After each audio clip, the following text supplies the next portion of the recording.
All right, speaking of next ornament, let's get started. Still drinking my hot chocolate, by the way. Let's get started on the next ornament. So the components you'll need for this one are the buttons and star combos, your tree form, strings perhaps for your tags. You're gonna go that way. Your glue gun, your scissors. So I've got scissors, glue gun. Now remember, if you don't own a glue gun and you would like to borrow mine, I can lend it for 24 hours. Just give me a shout out, a message, and I'd be more than happy to drop it by for a porch drop off. And then you've got your bag of strings, and your cinnamon sticks. First of all, I love this project because it smells delicious. But second, I like it because it's a lot of fun. Everyone's will look different because, first of all, nobody puts their combination of nobody likely will put their combination of fabrics together the same, and everyone received a different array and combination of fabrics. So you know me, guys. I like to give lots and lots of options because I like to see your unique personalities come through in your craft projects. So get your cinnamon stick. You should have two. You should be able to do 2 of these projects. And again, this one is kid friendly. Other than the glue gun, I please caution you to make sure that is supervised if you are allowing your kids to do it, or to do that portion because it is small, to do that with them, okay? I let Irene squeeze the glue gun. That's her favorite part. She likes to squeeze it, so Irene is my 4-year-old. Okay, so like I said, you have different fabrics. I have some polka dots, some buffalo check, some deer, some solids, some ribbons. You have a lot of different ones to choose from. So you can decide to do this in a fixed pattern, or you can decide to just go a little wild and get crazy with it. But it's super easy. It's just a series of ties. So I'm actually going to do mine upside down, and then I'm going to flip it over. So I'll start with one of these buffalo checks, and I'm going to put it on the bottom. Fabric pattern side down, okay, and then I'm just going to tie it. Leave a little bit of space at the bottom. That's your tree trunk. But yeah, make sure, like I said, fabric side is down, and then try when you tie to tie your pattern side down also, just like that. And this will make sense when I flip it over. So let's just go with the next one. It's just a series of ties. Very simple project, but very pretty, I think. And then just try to push them as tightly as you can together. Okay, and just squeeze that in there, okay, without cracking your cinnamon stick. I did crack this one a little bit when I was practicing. I got a little forceful with my tie tightening, so learn from my mistakes and don't hulk this, okay? Be gentle, but tight. You want it tight. You still want to be gentle. Find that middle ground. Okay, this one's kind of a sheer fabric, so it doesn't really matter which side is showing. Some of you got blues, some of you got greens, some of you got reds and blacks and grays. Lots of fabric strip cutting, so sorry that some of these aren't perfectly straight, but as you can see, it really doesn't matter that they're perfectly straight. You're gonna tie them. My hand just got really tired from cutting, as I'm sure you can understand. But it was fun, and I hope that you all share your beautiful trees with us. Like I said, just try to tighten that up. And I think I'm gonna do one red. So that's, oh, I forgot a ribbon. I have a ribbon too, so I'll put my ribbon in there. Get up there. This guy's moving. Okay, and just squeeze them in there, okay? Just squeeze them in there, good. You should be able to fit a little bit on here. And you're gonna leave room at the top also, okay? Because that's where every tree needs a star, right? So that's where your star is gonna go, at the top. Here we go.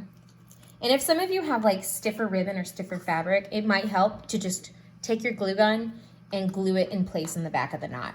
You shouldn't really have that problem, but if you're finding that you do, just give it a little dab of glue and it'll be fine. There's usually a solution to all of these. And if you can't find one, just shoot me a message and I would be more than willing to try to help you through it, okay? So like my ribbon right here is not really wanting to stay. So I'm just gonna give like a little bit of glue in there, put it down and squeeze it tight. There we go. And then hopefully that will alleviate that problem and it'll stop shifting.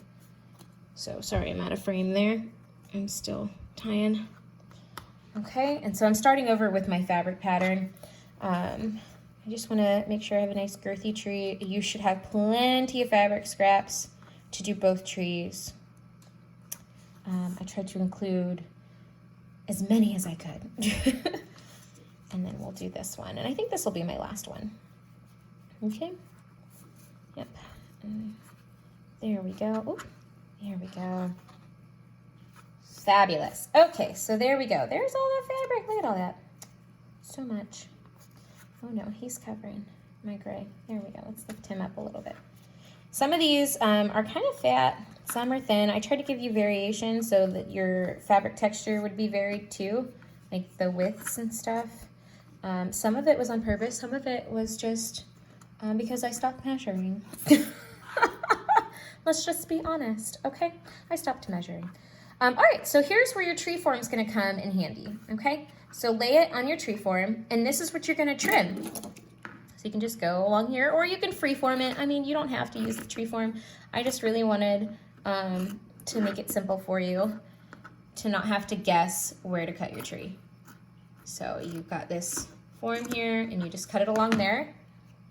And there's your tree, right? Like, oh, I missed one. Hey, you snuck in the back there. But there we go. There's our tree. Move your scraps over to the side here. Got all this left over. I forgot about that polka dot one. Okay, so move your tree form out of the way. Don't get rid of this. You're going to need it if you want to do that bonus project video that I uploaded.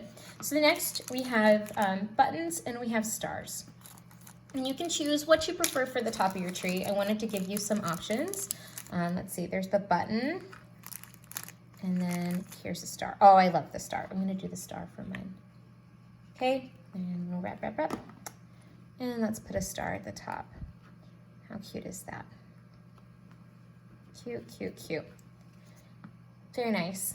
And then if you'd like to attach a tag, save your extra pieces. I know you're only gonna need 2 for this project, but if you do the bonus project, you'll use the leftover pieces. Okay, so I would like to do, I mean, it's a tree in a tree, kind of makes sense. Use some glue. I have a tape runner. If you don't have a tape runner, just use a glue stick. That works too. I tried to find bulk glue sticks, and I just ran out of time. And desire to go to stores. You know, this is kind of a trying time. Nobody really wants to go to stores unless they have to. And I'm in that same boat. So there we go. Merry Christmas. To and from on the other side. I'm gonna pick, I really like the jute for this one. I don't know, that black and white stripe is kind of calling me too. It matches a lot. Okay, I'm gonna do the black and white stripe. So let's cut a piece of that off. Don't need much because I'm gonna glue it. And I'm gonna run my string through here, through the hole, very simple. And then I'm gonna glue it to the back of my cinnamon stick. Nice little dab of glue there. Okay. And the great thing about the tags is they can just rip them off without taking, obviously, off the string. So there we go. And let's let that dry for a second before I try to show it to you. But like I said, you have plenty of fabric to do your second tree. Lots of fabric here. So save that for your second tree. You use your form. You've still got those, and you should have another tag. I included 4 tags. If you don't want to give these as gifts, use those tags for gifts you are giving. Tags are great. I love tags. You never have enough tags, but I get tired of buying them. Yeah, they're inexpensive, but why buy something you can make? So you can make these using a Word document, you know, just get a tag JPEG, put it on there, and some words, and you can print it on a nicer piece of paper. Maybe you find some patterned printer paper that you like. This is cardstock. I just cut it out of cardstock. You could use your printout from Word document, get a nice piece of cardstock, holiday cardstock. You can buy them in individual sheets. at craft stores like Michael's, Hobby Lobby, Joann, etc. And then just trace it and cut them out. And then you've got your own tags that you've made personally, or you and the kids have made personally. That's kind of like what I did on your gift bags. This is a stamp, and I painted the stamp in with alcohol markers that I happen to have. You could use water-based ones, of course. This is a stamp as well. This is just a different piece of cardstock on another piece of cardstock with some ribbon with a hole punch. This is just cardstock, and this is printer paper. You can do this. You've got this, girls. And if you want, you can take off your name here. And sorry for putting your address out there, Liz. I apologize. Oh, no. I'll take that part out. Anyway, the back is also cardstock, and you can always just take your name off of the one I gave you and reuse it. Printer paper to and from, and reuse this tag. That would be very flattering if you decided to do it, but if you don't want to, that's fine too. All right, so this should be dry enough. So let's flip it over, and there you go. Merry Christmas, your own tree ornament. Like I said, ladies, I can't wait to see what you create. Please share to the group thread all your marvelous creations. And I hope that you all have a wonderful and safe holiday. And I look forward to seeing you all in person again, hopefully in the spring. But until then, we'll continue to do virtual crafts, support each other through crafting, and just get through these times, okay? Happy crafting, all.